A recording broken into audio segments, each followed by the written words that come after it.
I opened the door to 3 HOA clipboards, already judging my island mansion, their pens hovering like bayonets over a violation I hadn't even seen. Caroline's smile was sharp as she waved a violation that twisted ordinary bylaws into a threat, and Gerald quoted rules as if they carried the weight of law. But when the Marines in ceremonial blues raised my scarred flag before the whole community, their confidence cracked in the silence that followed. Let me take you back to where it all began. The morning they said HOA stormed in the lake hadn't even decided on a color yet, just pewter water and a wind that snapped my flag so clean it sounded like fresh linen torn in half. 3 clipboards marched up my stone path as if my island mansion were a courthouse and they were late for judgment. Mr. Rourke, Caroline Dwyer said smile-rehearsed heels precise on the slate. We're conducting a courtesy inspection. Courtesy, I said, tugging my work boots tighter, like a neighbor bringing pie. Gerald Thornfield hovered behind her, already sweaty under a pale tie, one hand clutching a manila envelope. Jonah watched from behind the screen door, his hair sticking up like a thistle. Caroline lifted a fan of paint chips to my mailbox. This shade is drifting toward weathered navy. Approved tones stop at heritage blue. It's the same mailbox I bought off the HOA's own vendor list, I said. She didn't look at me, only at the chip fan, then at the flag behind me. We'll get to that, she said. The flag, I asked. Gerald cleared his throat. Let's proceed in an orderly fashion. Orderly would be scheduling an inspection, I said. Caroline's heel ticked the slate. Driveway visibility standards require that frontage remain free of obstructive decor. Decor, I repeated. You mean the light pole that came with the house? Section 4.7, she said, almost lovingly. 4.7 of what I asked. Our bylaws, she said, and the word by itself seemed to make her stand straighter. I looked past them to the HOA pickup idling by the curb. A dull metal plaque on the door read Community Standards. The wind flipped a corner of a magnetic calendar on the dashboard, and I had the brief, traitorous thought that something on that truck would be bent by year's end. Sir Gerald said, trying to sound official, we need you to acknowledge receipt. He held out the envelope like a citation at a traffic stop. Notice of violation. The top page announced in earnest serif. Exterior nonconformities. Cure within 10 days or daily fines may accrue. Which nonconformities, I asked. Caroline tapped the paint chip fan against her palm. Mailbox, tone drift, frontage lighting visible from street, and the matter of flags. My flag, I said. She gave a small, chiding smile. No one said you can't be patriotic, Mr. Rourke. We're simply seeking harmony. Harmony, I said. I'm a big fan. Jonah pushed the door open an inch. Dad. It's fine, I told him, though I could feel the heat crawling up my neck. Finish your cereal. Caroline stepped closer to the pole, the clap of the halyard in the wind like an impatient metronome. This pole is within the public sightline. The public sightline is called a street, I said. And I pay taxes for it. We all do, Gerald said quickly. Let's not make this adversarial. You're standing on my porch telling me my mailbox is the wrong shade of blue, I said. What's the friendly version? Caroline's smile didn't move. Compliance happens to friendly people, too. I stared at the envelope. It had one of those little green certified slips stapled on crooked. I took it anyway. The paper had that tinny courthouse feel, heavy and cheap at the same time. Do you have the exact bylaw language? Of course, she said, though she didn't hand it over. Then read it to me, I said. Caroline's eyes slid to Gerald. Visibility standards, Gerald said, fumbling with a spiral-bound copy. Section 4.7. Frontage should appear cohesive within the architectural intent of the community and remain free of visual obstruction. Should, I said. That's an advisory verb. It's a strong recommendation, Gerald said. Then maybe don't staple fines to it, I said. Jonah edged the door open another inch. Dad, Maya, texted. She needs a ride at 3. Tell her I'll be there. The word ride felt normal in my mouth, something ordinary to anchor the moment. Caroline snapped the fan shut. I'll leave you time to correct the items. We're neighbors after all. Is that what this is? I asked. Neighborly. She looked at the flag again, the stars flashing and hiding, flashing and hiding. We'll return for follow-up. Schedule it, I said. Courtesy visits don't require appointments, she said, already turning. We prefer to see true conditions. Like right now, I said. She paused, considering the lake, the wind, the worn step where my kids and I had ground in sand with our shoes. Exactly like right now. Gerald thrust a second page forward. Please sign the delivery acknowledgement. I took the pen, kept my hand steady. Beneath my signature, I wrote, "Received under protest." Caroline's eyebrow flinched the first crack, small as a paper cut. "We appreciate your cooperation," Gerald said, taking the page back as if it might explode. "Cooperation requires two sides trying," I said. Caroline's gaze flitted to my boots to the coffee stain on my tea. "Perception is part of standards, Mr. Rourke. The lake doesn't care what I'm wearing," I said. "Neither should paint chips." She gave a light, controlled laugh. "Have a good morning." They walked the path in a careful triangle. Caroline in front, Gerald behind a younger board member I hadn't met yet, scribbling things that probably had bullet points. At the curb, the wind peeled the magnetic calendar again. The community standards plaque winked once in the sun. I closed the door gently so Jonah wouldn't see my jaw. The house, my island mansion, though I'd never called it that out loud, smelled like coffee and the lemon cleaner I used on Saturdays. The notice sat where I put it next to the mug, official and self-important. Jonah nudged the envelope with one knuckle. "Are we in trouble?" "We got homework," I said. "Different kind." "What kind?" "The footnote kind," I said. "The kind adults don't read because they assume the heading is enough." He grinned despite himself. "Nerd homework." "Best kind," I said. "Eat." He did spoon, clinking the bowl the sound small and ordinary against the bigger sounds the halyard tick the lake, the HOA truck idling an extra 30 seconds before pulling away. I carried the notice to the kitchen table, opened my laptop, and clicked the bookmark I'd saved the week I closed on the House City of Sandusky Municipal Code.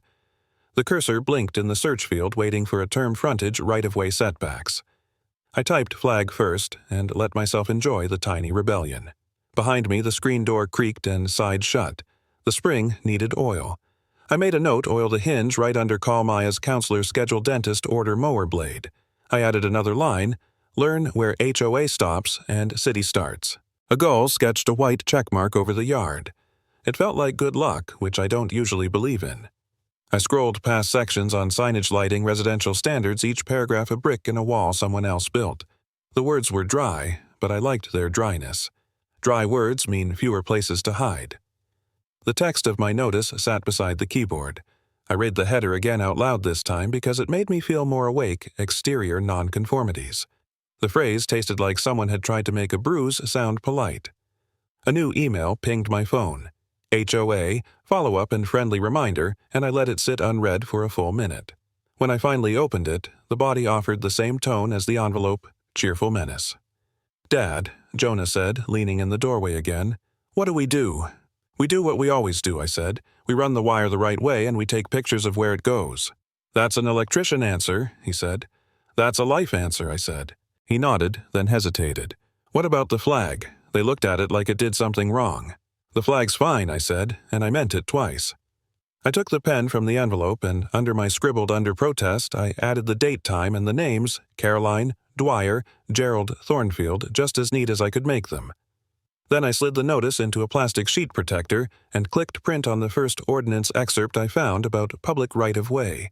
Paper fed through the printer with a medical little whir.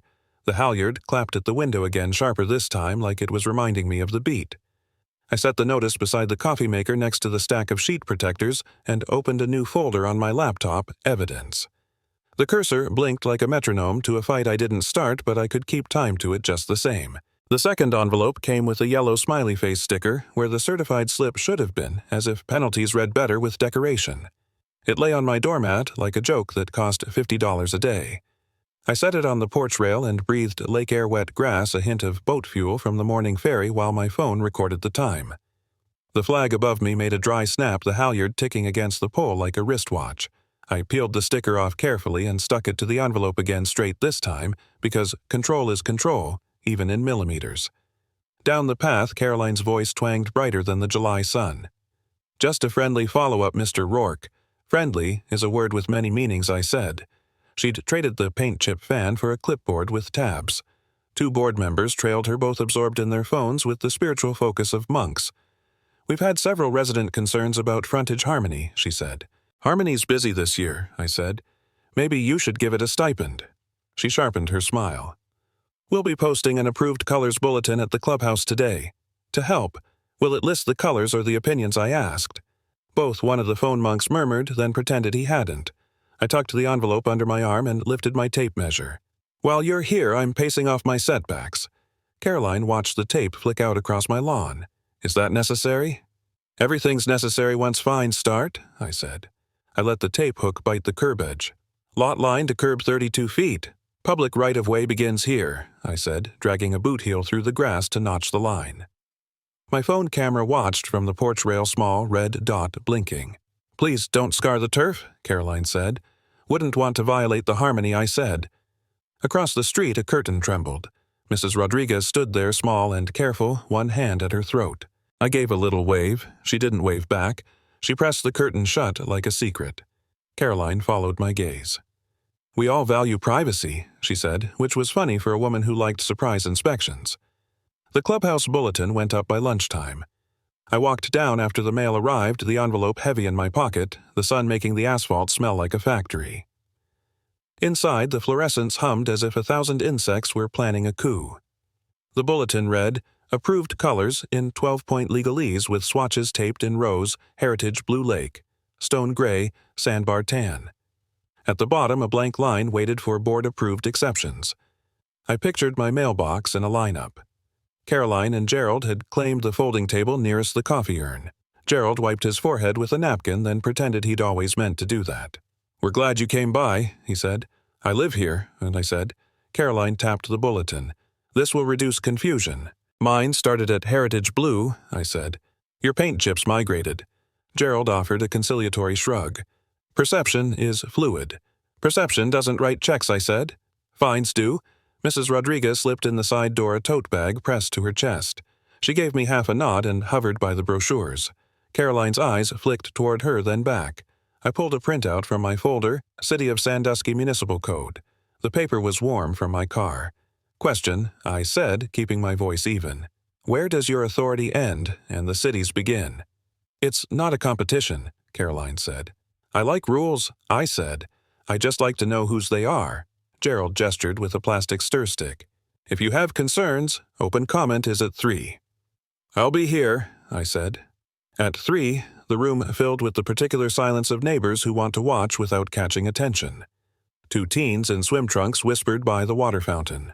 A woman in tennis whites stuck a post-it note to her own sleeve, forgot it, then stuck another. I felt sweat between my shoulder blades. The halyard ticked in my head. Gerald started with the script welcome community standards summer reminders. Caroline distributed notice of violation templates like hymnals. When he called for open comment, my legs stood up before my nerves could vote. Elias Rourke. I said for the record, Island side. Proceed, Gerald said, and tapped his gavel once so the minutes would have something to point at. I laid my printout on the table so everyone near me could see.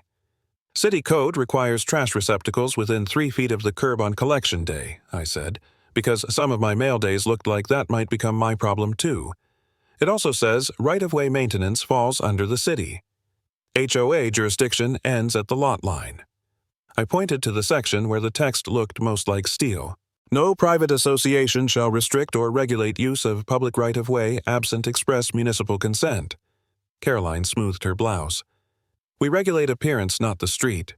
You posted a bulletin that says my mailbox color is subject to board exception, I said. The box faces the street.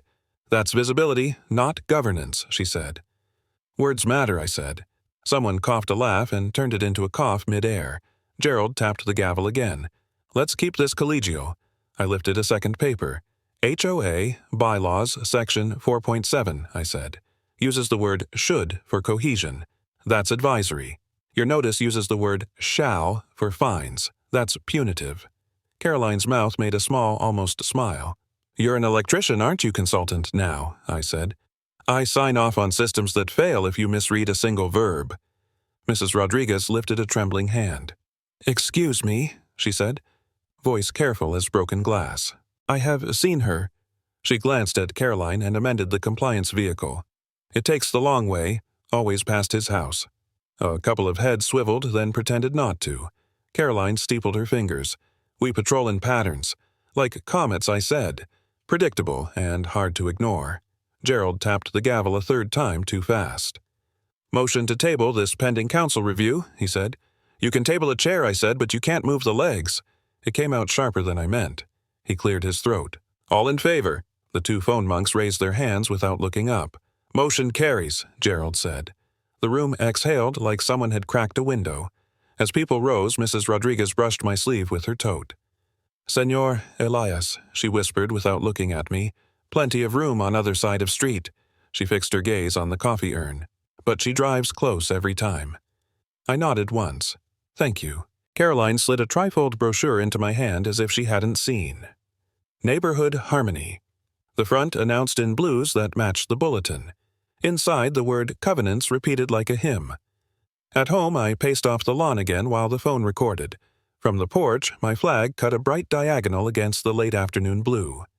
I could feel the day filing itself measurements.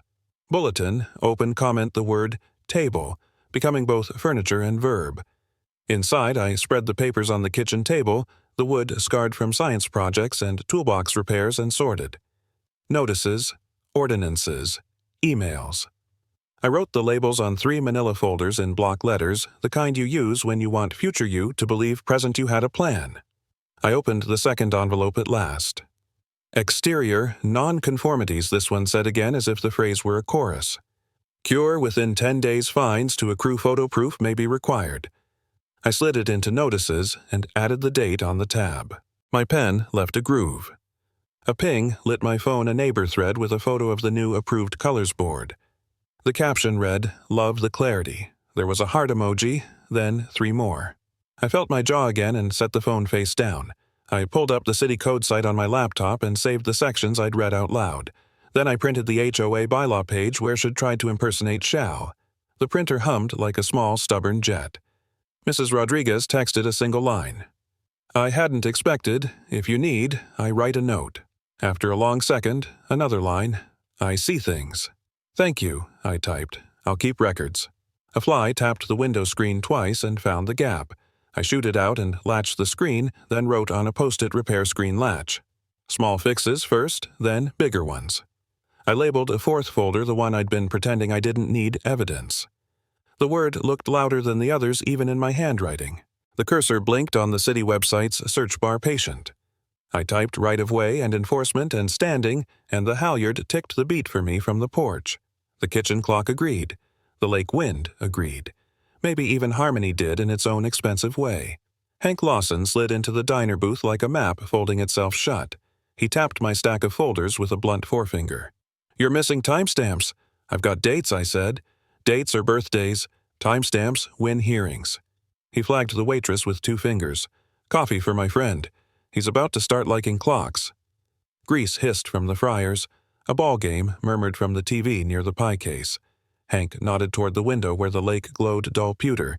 "People confuse symbols with power," he said, chin, lifting toward my flag outside the glass. "Courts don't." "I thought juries liked symbols," I said. "Juries like stories that behave." He pulled a pen from behind his ear and stole a napkin. "Here's your story." He drew a rectangle. "City." Inside it, a smaller one. HOA. "See the arrow?" He drew a line that stopped at the little box's edge. "Authority ends at your lot line unless the city says otherwise. You keep your records like this clean boxes. No smudge." I sipped the coffee the waitress set down. It tasted like a late night I hadn't had yet. So I start with the lot line. You start with when he said, then where, then who, then you staple the what on top. He circled 2 words on the napkin: due process. They hate these words because they look boring, but they add up. They already tabled me once I said, "Good. Tabled stuff eventually needs chairs." Is that legal advice? That's diner advice. He slid the napkin to me. "You'll need a porch camera with a reliable clock. No audio if your state hates it. Keep a log. You're not trying to embarrass anyone. You're proving a pattern." "What about my kids?" I asked. "The camera faces the street." "You can blur faces if it comes to that," he said. "We're not going viral. We're going factual." I exhaled. "Okay. And stop fighting in generalities," Hank said. "When they say Harmony, you say section whatever at 14:03 hours. When they say decor, you say fixture. Be the boring guy with the tight binder. Boring wins." I looked at the napkin again. The boxes made sense. "What do I call this plan documentation?" he said. "The only prayer that works in a hearing room." In my garage that night, the concrete smelled like rain and chain oil. Jonah held the tiny level while I mounted the camera under the porch eave. "Straight?" I asked. "Left a hair," he said. I nudged the bracket. Now, dead on. The camera beeped the polite kind of beep that doesn't wake neighbors, and the app flashed synced 7:42:13 p.m. I panned the view walkway mailbox, Flagpole Street, the trickle of cars coming off the causeway. "Why are we doing this?" Jonah asked. "Not complaining, just inventorying. Because memory is a bad witness," I said. "And because Mom's lawyer reads the news." He was quiet for a beat. "You think this affects the custody stuff?" "I think everything does," I said. "So we keep tidy." We made a list on the workbench, lawn height photos with tape measure mailbox finish with color card frontage, light on off, and timer settings. I put a digital clock in the shot like Hank said. The garage door clicked in the cool air. Somewhere across the water a boat horn sounded bored. My phone buzzed. Caroline D., next door reminder to keep our island cohesive. A photo of a mailbox that looked suspiciously like mine accompanied it, blurred for privacy. My jaw tried to climb north. I took a breath, then took a screenshot. 8:01:44 p.m. "Dad," Jonah said. "You okay?" "Yep." I forced a small smile. "Just practicing the boring." We set the first 3 photos grass with tape at 2. 5 inches mailbox with heritage blue card pressed against the side light fixture with the timer reading 20:30. Jonah held the phone close so the digital display glowed in each frame. He grinned. CSI HOA. "Don't tell Hank you said that," I said. 2 days later, the camera paid rent. At 5:12:09 a.m., a pair of headlights coasted slow. The video showed Caroline's SUV idling at the curb line, then rolling forward like a cat that had seen something move. At 5:12:33, her phone lit bright, caught the reflection on my pole light's glass. She leaned out, framed by the camera's night vision, and snapped photos from 2 angles as if she were photographing an eclipse. At 5:13:04, she drove on. A minute later, the ferry horn blew once far away. "Okay," I said to the screen. "Okay." I clipped the footage to 30 seconds, stamped the time, big in the corner, and saved it to evidence. Then I wrote Hank a 1-line email. Got her photographing the pole at 5:12. "Is that something?" he replied. "It's something if it's part of a pattern. Keep collecting." The period felt like a hand on my shoulder. I sent a separate note to the board's generic address request for clarification on HOA authority right-of-way inspections. Gerald responded 2 hours later with a sentence that dripped neutral. "We will consult counsel." No greeting, no sign-off, just a floating clause I printed anyway and slid into the emails folder. By the time the monthly meeting rolled around, my binder had weight. Jonah flipped through it like a trading card deck. "You sure about this?" he asked. "No," I said. "That's why I brought paper." The community room had the washed-out color of things that belonged to everyone and no one. Folding chairs scraped in complaint as neighbors sat. The fluorescent buzz felt personal. I waded through the budget slide and the pool schedule and the little speech about fireworks safety. When Gerald called for open comment, my knees chose forward. "Elias Rourke," I said to the microphone. "Island side." It amplified my voice into something I almost recognized. "Proceed," Gerald said. He tapped his gavel as if he had to prove it worked. I set my binder on the lectern. "I have a short video clip to submit," I said. "It shows a board representative photographing my front porch light at 5:12 a.m. from the public right-of-way. I'm requesting confirmation that such inspections fall under city jurisdiction, not HOA, and that any enforcement must occur within property lines per the covenants." Caroline crossed her legs and smiled with her teeth. "We often perform early morning patrols to understand real conditions," she said to the room, not to me. "Understood," I said. "I'm asking which box it belongs to." I slid the napkin from my folder and set it beside the binder like a joke only I needed. City or HOA? The clerk angled the little projector. The video played in a silent room. The timestamp marched in the corner like soldiers. 05:12:09, 05:12:33, 05:13:04. At 30 seconds, the clip ended. No one breathed until they remembered how. Caroline's smile stretched. "It's important to verify compliance." "Great," I said. "Then verify which entity enforces what and where." I tapped the binder. "And who?" Gerald cleared his throat. "We appreciate the documentation." "Thank you," I said. "We'll—" He glanced at Caroline, then at the clerk who was already writing. "Consult counsel." A chuckle broke somewhere near the back, then turned into a cough. I heard Hank's voice in my head even though he wasn't there. "Good. Discovery loves counsel. Just to be clear, I said, I'm not trying to embarrass anyone. I'm trying to not get fined for verbs. Caroline tilted her head. We all want harmony, Mr. Rourke. Harmony has a clock now, I said. The clerk wrote that down, which wasn't what I meant to happen. After the meeting, I slid the napkin back into my folder, the ink smudged just enough to look lived in. A couple of neighbors made a point of not looking at me. Mrs. Rodriguez didn't. She touched 2 fingers to her temple in a quiet salute and left without speaking. The halyard ticked somewhere outside, steady as a heartbeat I could borrow. In the hallway, my phone buzzed with an email from Gerald forwarded back to me, my own subject line intact. Request for clarification. He'd CC'd their counsel. He'd CC'd the property manager. He'd CC'd himself. Good, I said aloud to nobody in particular. Make copies. The night air outside smelled like fried onion and rain. I packed my binder, the napkin, the clip. The wind lifted the flag once and let it fall whole and bright exactly where it belonged. By morning, the move was already half-dry neon drips hardened like icicles at the base of my flagpole. The letters leaned downhill as if whoever painted them couldn't stand still long enough to be neat. The lake threw a cold hand across my porch and made the halyard clack an irritated beat. I filled a bucket with warm water and a glug of degreaser. The brush squeaked on aluminum. Orange bled into the soap like a bruise facing facts. When I tilted the pole to reach the finial, the porch light caught a hairline. Nick I hadn't noticed, just a shallow crescent at the crown. Great, I told the air. You got it to flinch. Caroline's SUV rolled past slow enough to count lug nuts. She didn't stop. Her window stayed up. Still, I felt watched in the way you do when a camera isn't yours. My phone buzzed. A glossy mailer filled the screen, a neighbor promo reposted to the community feed, preferred contractor sidewalk repair and curb beautification. The company name tugged at memory like a hangnail. I set the brush down and wiped my hands on an old towel. At noon, an envelope skated under my door and kissed the rug. Permit inspection demand in block letters. No knock, no doorbell, just paper with a smell like copy toner and risk. I dialed Hank. He picked up on the first ring. How bad neon paint on my pole, I said. Inspection demand with today's date. You got video? Not of the painter, I said, but I've got Caroline's car playing shark again. Fine. Photograph the damage log. The time.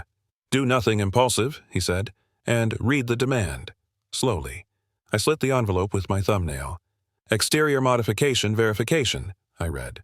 Board reserves right to inspect any alterations visible from public view for safety and cohesion. Key word there is right, Hank said. Did you alter anything? No? Unless scrubbing paint counts. Then they're trying to flip burden. Don't let them into the house or yard without proper authority. Offer inspection from sidewalk eyes only. I can feel Caroline smiling from here, I said. Let her smile, he said.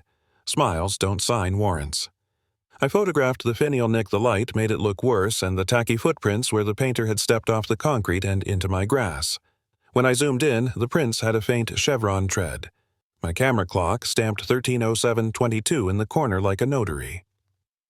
That afternoon, I drove to the big box store for a new scrub pad and made a detour to the contractor desk.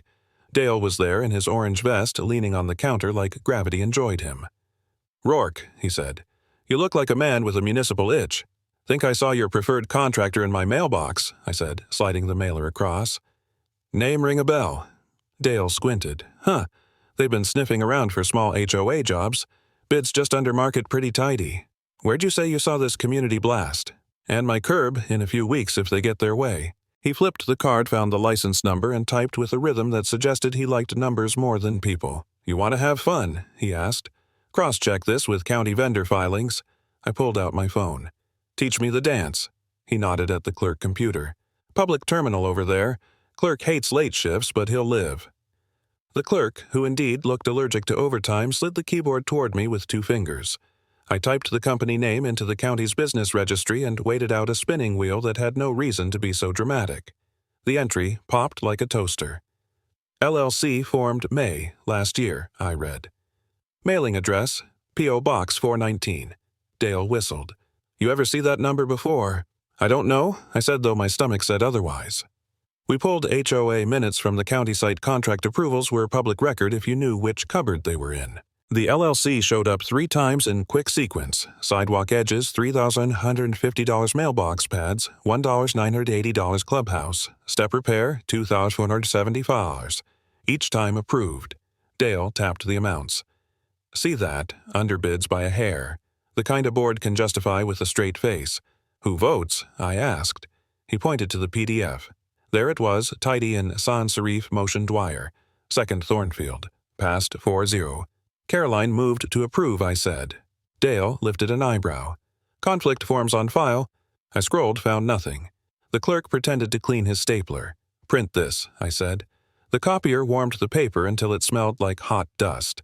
I slid the stack into my binder, the new tab labeled Vendors with a Sharpie that squeaked. On my way out, Caroline stepped through the automatic doors phone to her ear. Voice too bright. Yes, we'll ensure cohesion, she said to whoever lived on the other end of the line. When she saw me, the brightness dimmed to neutral. Afternoon, Mr. Rourke. Afternoon, I said. Her gaze flicked to the binder. Doing a little light reading. Practicing my verbs, I said. She smiled in a way that showed no teeth. See you at the inspection. You'll see my sidewalk, I said. Same view, she said, and the doors whooshed her away like punctuation. Evening pushed me back to the island with a sky the color of late peaches. The HOA office light was on one square of yellow in a building that otherwise looked asleep. Through the window, a copier hummed. The clerk with the sad stapler shuffled past, glanced at me, and glanced away with professional boredom. I pressed a palm to the glass. The heat barely made a fog. Inside, on the corkboard, a laminated sheet read, Vendor Contact Authorized with 3 numbers listed. The second one matched the digits on the glossy mailer. Okay, I said. Hello, Thread. At home, I spread the papers on my kitchen table under the same bright light I used to solder tiny things. The permit inspection demand sat centered smug. I wrote the date and time on its top margin and slid it into notices. Then I opened a new browser tab and searched P.O. Box 419. The first hits were boring a shipping store with personality and old Scout troop flyer. The fourth was a campaign Facebook post from last fall. Caroline Hare, sprayed into weatherproof calm, stood by a lawn sign, Re-elect Dwyer Cohesion, begins at home. The caption listed a contact address, P.O. Box 419. I took a photo of the screen and 3 of the filings beside it. Then I texted Hank a clean grid mailer front vendor approval minutes LLC registry campaign post. He responded before I could put the phone down. Leverage. I stared at the word. It fit in the hand easy. It lifted more than it weighed. The porch light clicked on by timer and threw the finial's little crescent into view. The mark wasn't deep, but it was there a record of bad manners etched in metal. I carried the bucket back out, scrubbed the last of the neon until only a faint ghost remained, and told myself ghosts are good. They remind you where to stand. My phone buzzed again. A calendar alert I didn't remember setting blinked inspection 9 a.m. Wednesday. I took a photo of my street-facing timer switch set correctly to dusk to dawn and laid the image on the table beside the demand like matching earrings. The halyard clacked steady in the wind. The copier at the office clicked off for the night. Across the water, the ferry horn gave a single, tired note. Same view, she'd said. I looked at the window glass until it became a mirror. Not for long, I told my reflection and flicked the kitchen light off so the porch could keep the watch. By Saturday morning, my garage had become a problem-solving prayer. Poster board timelines leaned against the lawnmower, red string-stitched dates from envelopes to emails, and neighbors balanced donuts on stacks of bylaws like pastry paperweights. Rain dripped from the gutters in a slow metronome.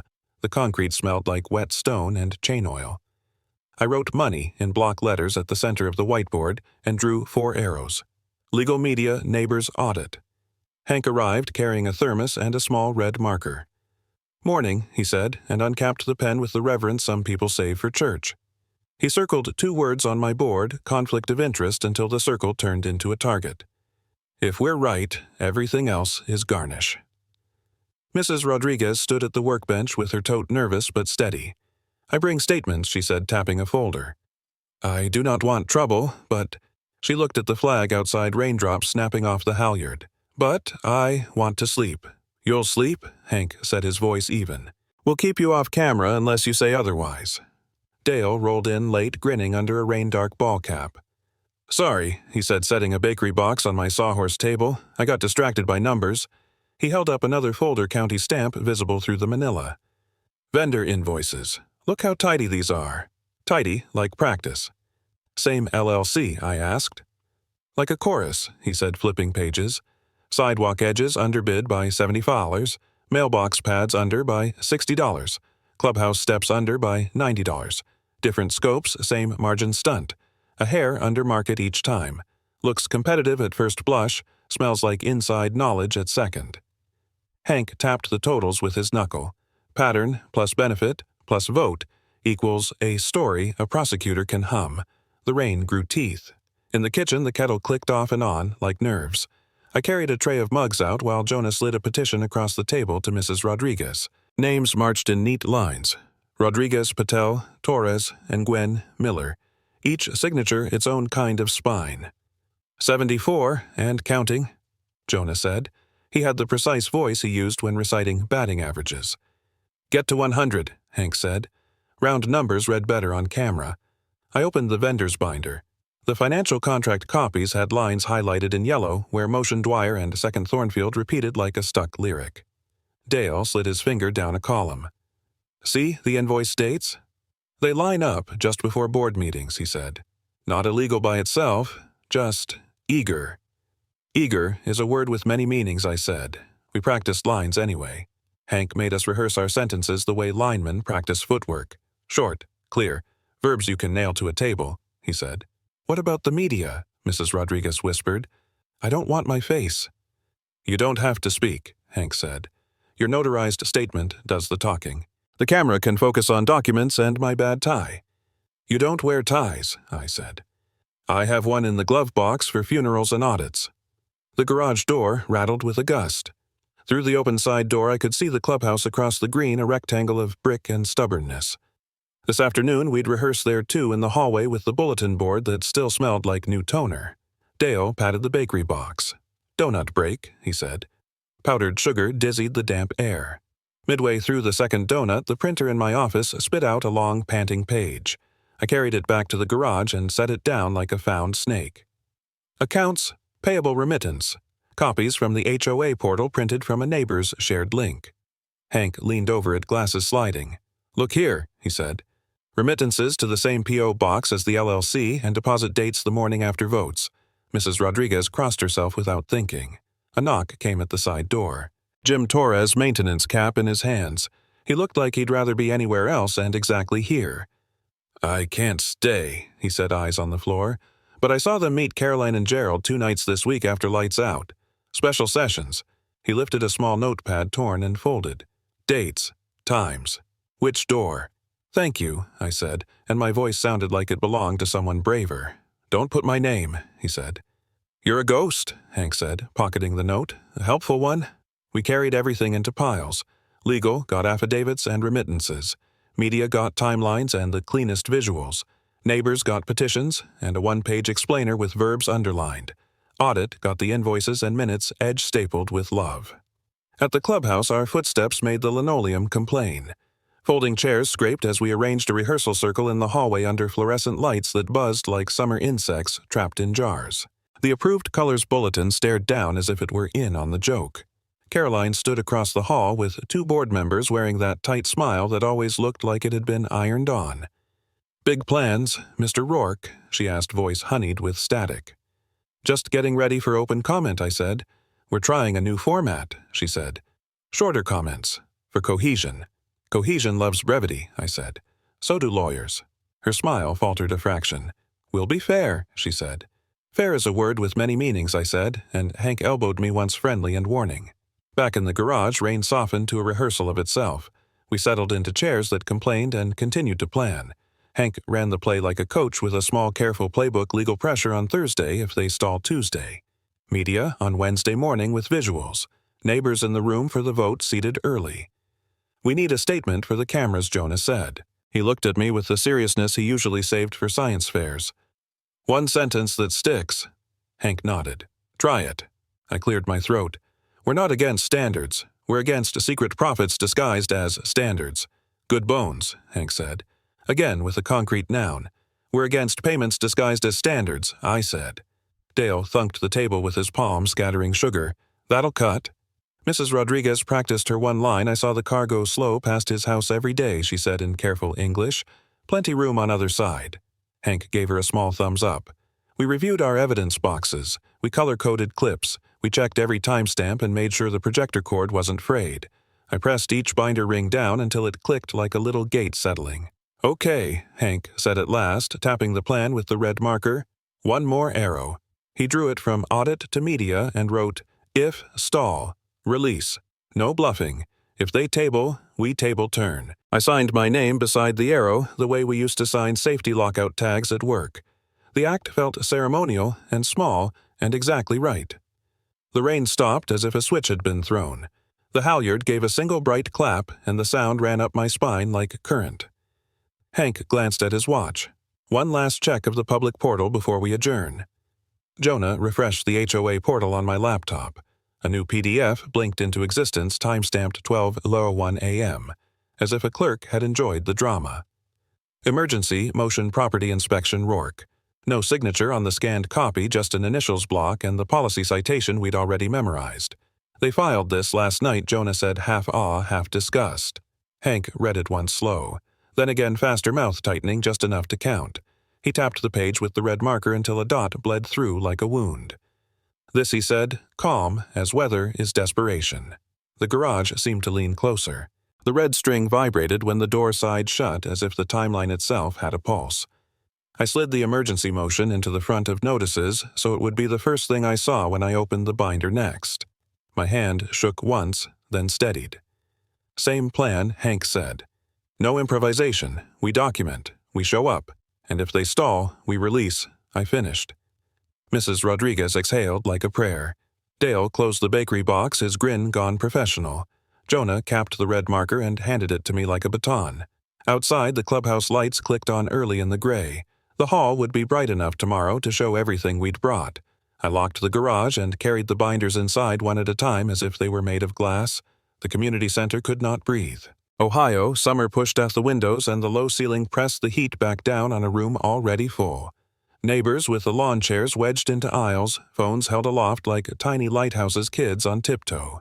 The smell was instant coffee floor wax and something like anticipation. Near the podium, my flag leaned in its carry case, repaired but still scarred, its finial catching the fluorescent light like a healed cut that remembers. Gerald tugged his tie, then tugged it again as if it had misbehaved. Caroline stacked her rebuttals in tidy piles and restacked them, the paper edges clicking. Hank stood beside me with a neat fan of note cards. He never looked more like a metronome. I could feel the whole room counting with him. Gerald cleared his throat into the microphone. "We'll begin with housekeeping items," he said, which made 10 people laugh by accident. He banged the gavel to remind it who was in charge. "Open comment will follow." Hank squeezed my elbow once. "Short verbs," he said. "Let the paper talk." When my name was called, the air shifted. I carried my binder to the lectern the way you carry a sleeping child, steady aware of all the eyes that love and expect. "Elias Rourke," I said. The microphone gave my voice a size I didn't feel. Island side. The clerk aimed a little projector at the wall. I nodded to him.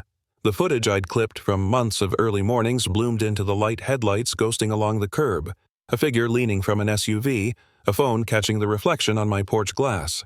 In the lower right corner, the timestamp marched like soldiers: 5/12/09, 05/12/33, 05/13/04. No music, no narration, just a ticking number the room could not argue with. A child whispered, "It's dark." His mother hushed him. The halyard clap from that morning seemed to echo inside my ribs. "Early morning patrol is a standard practice," Caroline said quickly, not at the mic, but to everyone. Her smile tried for casual and found porcelain. "We verify conditions." "City right-of-way is not HOA jurisdiction," I said, and slid the ordinance copy onto the lectern. "You have this in your packets. So does council." I let the word council rest on the room like a cool cloth. The clerk's laptop chimed. He typed, frowning. On his desk, a printed hearing transcript draft page had already begun to collect notes, an interruption, applause, gavel. He underlined the timestamp twice before I could. I looked for Mrs. Rodriguez. She was in the second row, hands folded over a small notebook, her mouth composed into bravery. "Mrs. Rodriguez has a notarized statement," I said. "She'll speak one sentence." She stood without fuss, faced the microphone with the respect you give a church rail. "I see the car go slow," she said in careful English. Every syllable true. Every day. Plenty room on other side. She sat, and the room exhaled like someone had opened a window. Thank you, I said to her, and to the clerk, and to the part of myself that wanted to run. I also submit these financial contract copies. The projector showed the clean lines, motion Dwyer. Second Thornfield. Passed 4-0. The P.O. box matched the campaign postcard I'd brought, and when the two images overlapped, the room made the smallest noise, surprise turning into shape. Caroline shuffled her papers and chose a voice an octave higher. We encourage competitive bidding. 3 underbids by the same hair. Dale called from the aisle, holding a stack of invoices like a choir book. I do this for a living. Haircuts like that don't happen by accident. Gerald tapped the gavel. The clerk wrote a gavel, then looked up as if to ask whether there was a stronger word. Hank's note card touched my sleeve. Land the verb, he murmured. We are not against standards, I said, each word a rung. We are against payments disguised as standards. Applause started near the back, then spilled sideways. Caroline tried to speak over it. Her words came out thin. The clerk's pen scratched applause next to the line where my name sat. I thought of my garage and the red string, the donuts collapsing sugar onto bylaws, the quiet way Hank had circled conflict of interest until the circle became a target you couldn't unsee. Gerald tugged his tie again and tried a new tone. We appreciate the community's concern, he said. We will, of course, consult counsel. Someone finished, and the laugh this time wasn't accidental. I took a breath and lifted my head to the room I lived in. Before you table this again, I said, we have a ceremony. Heads turned. Phones lifted. The words felt both impossible and obvious in my mouth. My flag was used as a prop in a campaign of petty control. Tonight, it returns to what it's for. The doors at the back opened. 2 Marines in dress blues entered with measured steps, ceremonial color guard unarmed, the clerk would write. Their gloves were clean as new paper. They did not look at the crowd. They looked at the flag case I was already opening, at the scar on the finial the light could not ignore, at the length of cloth that had become evidence and would now become only itself again. Time rearranged itself into small, exact beats, the kind Hank liked. The honor guard posted the colors with a choreography that was both ordinary and larger than our room deserved. The hush was full. Phones lowered without anyone asking. The repaired seam ran straight honest about its past. One Marine nodded to me, not as to a party, but as to a citizen. And then the moment we had promised the title and ourselves. Then froze, when armed Marines, ceremonial color guard unarmed, raised my flag. The cloth climbed the pole beside the podium, the halyard whispering through the pulley, the fluorescent lights catching stars as they unfolded.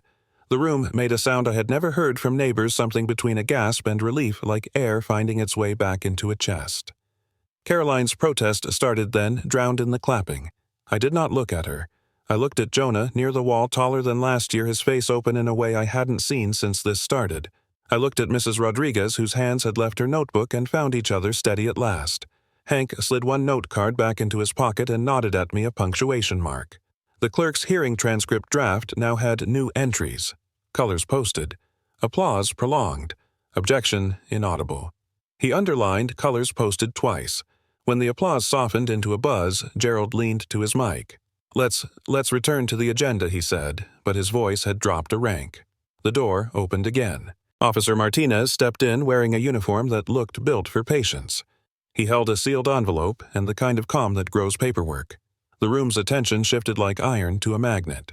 Apologies for the interruption, he said, and his voice didn't need the microphone. I'm here to deliver a formal notice of investigation. He did not specify. He did not need to. He handed the envelope to the clerk, who placed it on the table with 2 fingertips as if it were fragile. The camera flashes found it, and then found Caroline, and then found Gerald tugging a tie that no longer had anything to hide behind. Hank's pen tapped my wrist twice. That's enough. I closed my binder. The flag hung where it should, bright and whole enough for the night scar and all. The heat relented a fraction, or maybe the room had learned how to breathe. The envelope wore embossed letters that caught the porch light, Patterson & Associates CPAs. When I slid out the report, numbers glistened in ink like a mirror you don't want to look into too quickly. Preliminary audit findings. The first page announced as calm as a nurse. Hank climbed the steps carrying a thermos and 2 paper cups. The wind pushed dry leaves along the walkway like receipts trying to escape. He poured without asking and handed me the cup. This part feels quieter, he said, but it's the heaviest lift. I flipped the report. Tables, schedules, footnotes in fonts that had never raised anyone's blood pressure and somehow always should. You ever notice how refunds don't shout? I said. They don't need to, he said. They settle. From the porch, I could see the flag through the glass, bright hole, enough the finial's scar catching only when the light leaned just so.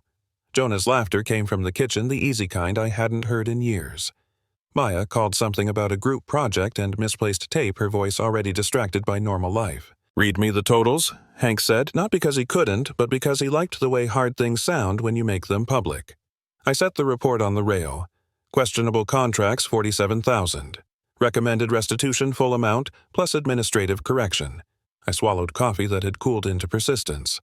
Refund checks to be issued pro rata to each homeowner. He rubbed the thermos lid with his thumb.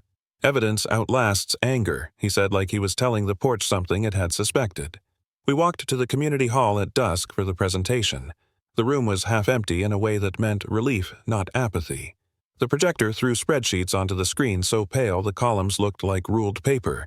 A few rows of neighbors sat with their arms crossed only because they didn't know where to put their hands. The CPA gray suit voice built for bank lobbies clicked through slides without drama. "We reviewed banking records, invoices, check images, and minutes," she said.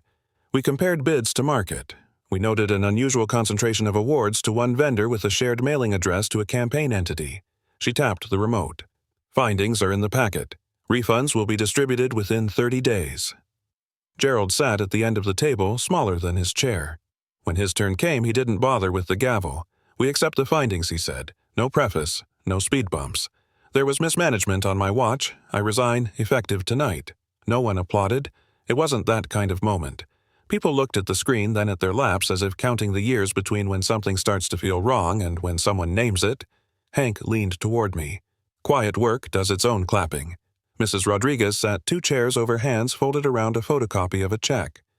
"I will fix my screen," she said under her breath, as if making a grocery list. Then she smiled at nothing in particular, which felt like exactly the right target. The CPA held up a stamped document for the clerk to place face up on the table. The red seal looked almost celebratory against all the calm gray. "Audit report final." The clerk slid it to the center as if to anchor the room. "Any questions?" the CPA asked. A neighbor in a ball cap raised his hand. "Do we change anything so this doesn't happen again?" "Yes," the CPA said. "Disclosures before votes. Independent review of bids. Monthly financials posted, not summarized." She clicked one more slide labeled Reforms. "If you do the boring things well, you'll rarely need the exciting ones." A murmur that wasn't quite a laugh moved across the rows. Dale, near the back, gave me a thumbs up small enough to fold into a pocket. After the meeting, Gerald stood by the coffee urn and let people pass him without eye contact. When he looked up, his face had the emptiness of a room you just took the pictures out of. "Mr. Rourke," he said, as if tasting the syllables for the first time, "you were right about should and shall." "I was annoying about it," I said. "Annoying saved us money," he said. He lifted the urn and found it empty. "That's a sentence I'll remember." Outside, the temperature had found its late October honesty. Leaves skittered like paper proofs along the walkway. Hank and I stood under the eave. The motion light clicked on and made the night look less sure of itself. He clasped my shoulder. "Evidence outlasts anger," he said again, and the second time felt like a blessing instead of an observation. At home, Jonah and Maya had pulled the kitchen chairs around the table like a wagon circle. Refund spreadsheets lay between their cereal bowls. Jonah traced the line that showed our share with a fingertip. "So, we get a check." "Everyone does," I said. "Enough for a few new latches and one very boring celebration." Maya grinned. "Boring celebrations are my kind." "Good," I said. "You'll love monthly financials." Hank took his thermos back and stood to leave. "Tomorrow, you call the clerk," he said. "Ask when the special election is. Then you call Dale and Patricia. You need a board that enjoys adhesives and receipts." "Glue people," I said. "Glue people," he agreed. He put his hat on. "And fix that finial when you're ready. Scars tell stories. So do repairs." He paused on the threshold, looking at the flag through the window. It lay in its case for the night crease line, still obedient from the ceremony. "You carried it through the middle," he said. "That's the hard part." He left me with the porch and the sound of leaves doing their small, relentless work. I sat with the report open one more time just to feel the weight of its pages. The embossed letterhead seemed less formal now, more like a handshake rendered in paper. The next week, the new board, Patricia at the gavel, softer and more precise, met in a room that echoed less. They voted to adopt the CPA's recommendations to publish monthly statements that looked like checkbooks instead of poetry, to require disclosure forms signed in ink that showed through. People raised hands to volunteer for committees with names that would never trend budget grounds governance. The clerk handed me a stamped copy of the final audit report for my binder. The red seal thudded slightly when I set it in the Evidence tab, as if the binder recognized its own spine. On my porch that evening, Jonah held the finial and the small tube of compound I'd bought at the hardware store. The nick glinted less a wound than a placeholder for the fix. "You want to do it?" he asked. "Not yet," I said. "Let's let the story breathe." The wind lifted a strand of his hair and set it back down. Maya leaned against the door jamb with a half-assembled science poster, the kind that always ends up with glue fingerprints and pride. A text buzzed in the neighborhood thread. "Save the date. September Festival, food trucks, music, kid booths." Patricia's name sat under it, and for the first time her exclamation point felt earned. Comments stacked beneath volunteer I can bake, we can do face paint, bring the cornhole set. "First festival, without Caroline," Jonah said. "First of many," I said. He nodded like a man who had decided something. "We should hang the flag for it," he said. "All the way fixed." "We will," I said, in front of everyone. The porch light clicked on, then hummed into its steady self, making a halo on the rails. Across the water, the ferry horn sounded like a habit it loved. I closed the binder gently, the way you shut a door without waking something good. Smoke from the grills walked the length of the lakeside green and came back again like a neighbor with good news. Kids darted between booth canopies. Banners snapped under an honest September wind. A volunteer band on the gazebo found the key to a Springsteen cover and held it. Someone had chalked a hopscotch ladder by the path numbers, fat and cheerful. On the table beside the registration tent, a bronze plaque leaned against a stack of programs as if it had paused to catch its breath. Flag Festival. The program read in clean type, the corners rounded like good manners. Schedule kids' parade remarks from the new board plaque presentation posting of Colors Pie Auction Sunset, set by the band. At the bottom, a line I kept reading without meaning to, made possible by recovered funds and neighbor volunteers. Jonah and Maya arrived with a coil of blue ribbon draped across their shoulders like a captured river. "Dad," Maya said, eyes bright behind a dusting of glitter. "Patricia says you need to see the pie table before it's gone. Your priorities are excellent," I said. Jonah tipped his chin toward the flagpole base, now scrubbed and sealed. "We're doing the plaque in 15, he said. He tapped his watch and tried to look casual. Failing at casual looked good on him. Hank appeared with a paper tray and 2 pulled pork sandwiches, the kind that paste your fingers together and forgive you for it. "Festival food," he said. "Because boring reforms fund good sauce." I laughed. "You going to say that into a microphone? I'm going to say as little into a microphone as possible," he said, and handed me a napkin. "You're the one who owns verbs today." On the green, the new board moved through the crowd with the ease of people who'd rather staple than grandstand. The treasurer, 30 maybe, with a notebook he didn't hide, checked off vendor payments and grinned when a volunteer placed another roll of tickets into his hands. Patricia, small and precise at the temporary podium, tested the mic with a "Good afternoon, neighbors," and a smile that had earned its exclamation point. Gerald stood just beyond the shade hat in both hands. He didn't look like an ex-president of anything. He looked like a man attending a service with no choir. When our eyes met, he nodded once. It was a small thing, and heavier than it looked. "Ready?" Patricia asked me low. The band eased into something instrumental for timekeeping. "We'll do refunds in the remarks, then your line, then the plaque, then colors." "Got it," I said. We began. The mic made a polite hiss and then behaved. Last year, Patricia said we learned the price of trust and the cost of pretending. This year, we're paying the community back the right way. She held up a printout of the audit's summary, the same calm grid now wearing a festival wristband. Checks were issued in December. Tonight, we celebrate what we built with transparency, a park upgrade, a maintenance reserve, and this festival you planned. Applause came easy. A kid with a balloon sword cheered in the wrong place, and it still counted. Hank stood at my shoulder like punctuation. Patricia gestured toward me. "Elias has one sentence," she said. The one he practiced when we first talked about doing any of this in public. I took the step to the mic and let the band's last chord finish so I could borrow its tail. "We weren't fighting for a pole or a paint chip," I said. The wind ruffled the program in my hand and made a soft drum of the paper. We were making sure standards couldn't hide payments and that our kids saw stability when it mattered. The applause rose unembarrassed. I let it crest and then motioned to the table where the plaque leaned. Jonah and Maya carried it together, the two of them walking like a team that had rehearsed. Up close, the bronze looked almost warm. The inscription was short enough to memorize without trying: property rights protected, 2024. Justice served by neighbors with evidence and a flag that kept its place. We set the plaque against the stone base while the crowd pressed in for a look. "Level?" Jonah asked. "Give me a hair to the left," I said. He nudged. The bubble settled. Maya wiped a smudge with the corner of her sleeve, then caught herself and laughed. "Okay," Patricia said into the mic voice, steady enough to lift a small boat. "Color guard." The Marine's ceremonial color guard, unarmed, stepped from the gazebo's shade and came forward with the practiced quiet that turns a crowd into attention without a command. Gloves, precise, cadence exact. They waited while Jonah and I lifted the flag from its case. The final repair lay flat and unassuming, just thread and truth.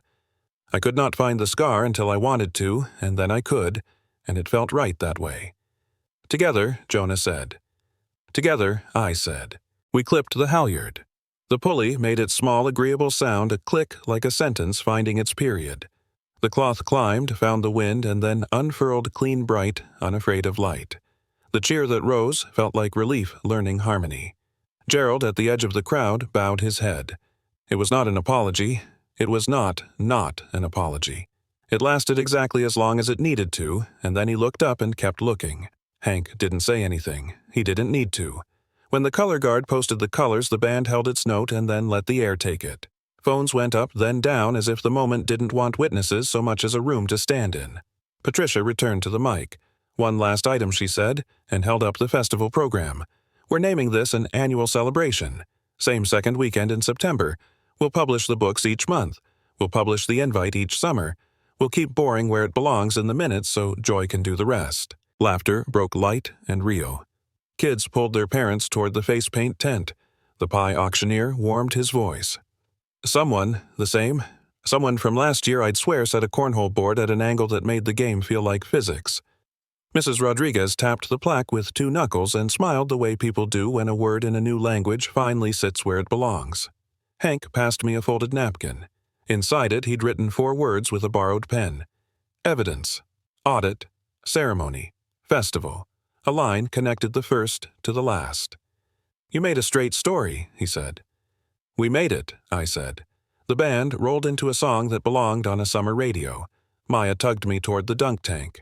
Jonah headed for the grill to offer himself as a runner and came back with buns like he'd negotiated a treaty. The lake collected echoes and returned them softer.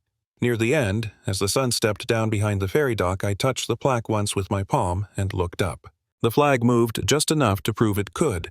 I thought about the first notice on my coffee maker, the camera's red dot, the napkin boxes the night the halyard sang to a packed room.